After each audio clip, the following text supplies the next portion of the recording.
our favorite way to fuck. She's my gender-bending baby, I'm her gender-bending beau. How I love her when I'm bending over. We love to bend it where the sun don't show.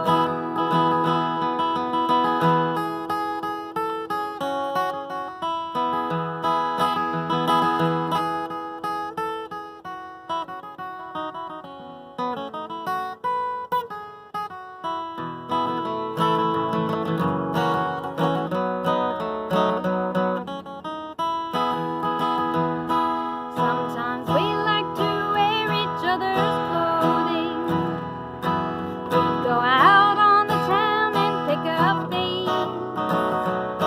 I like to introduce her as my husband. The androgynous approach is making waves. She's my gender-bending baby, I'm her gender-bending beau. How I love her when I'm bending over. We love to bend it where the sun don't show. We love to bend it where the sun don't show.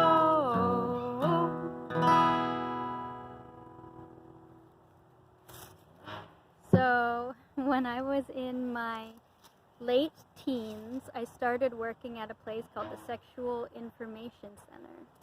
And we had all kinds of contraception products for bulk prices, and we could answer questions or counsel people. We were trained in counseling about all kinds of things people wanted to talk about sexuality or safer sex, and we had an extensive library of books and DVDs on various topics related.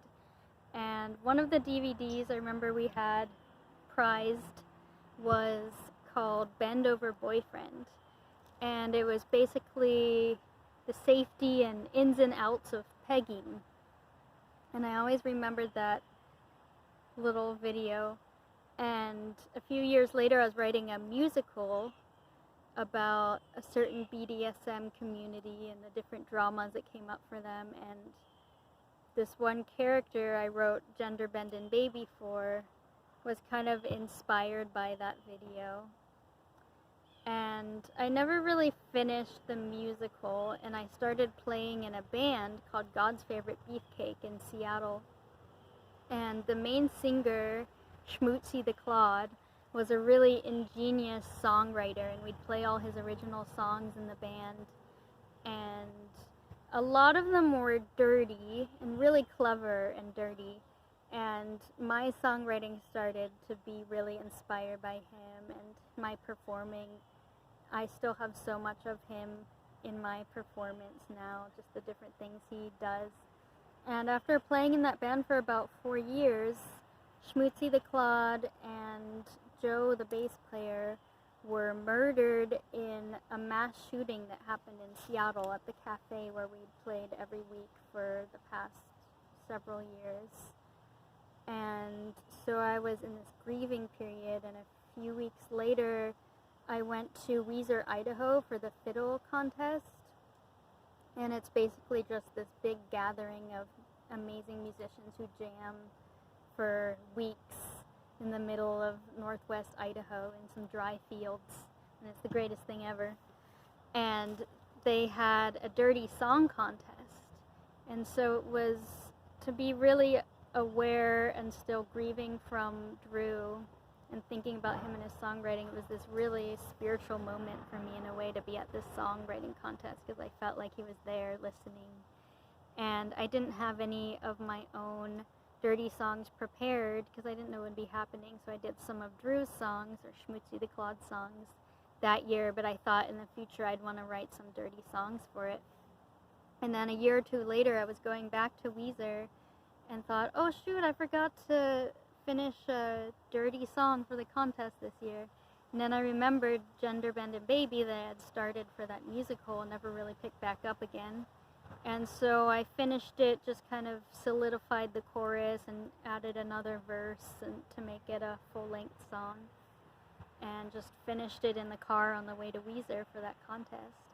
And people ended up really liking this song. Whenever I showed it to friends and different people, they thought it was so funny. And after that, every song I wrote for the next several songs was also a dirty song.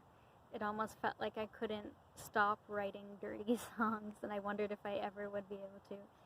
And so I came up with the idea to put together an all dirty album. And I ended up calling it Intimates and Hosiery.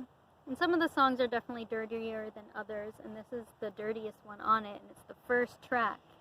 And when I finished that album, I put it up on Bandcamp, and this was the first time I was really making an internet presence for my songwriting and trying to take that step in my music career.